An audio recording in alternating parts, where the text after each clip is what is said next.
What's the meaning of analgesia?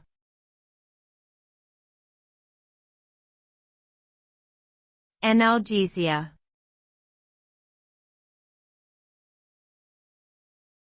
Analgesia.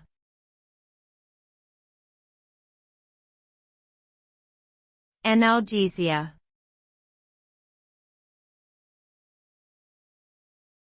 Analgesia.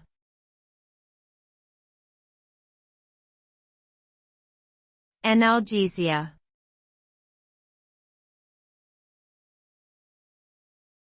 Analgesia refers to the state of relief from pain without loss of consciousness. The term is often used to describe a pain management technique or medication that provides relief from pain.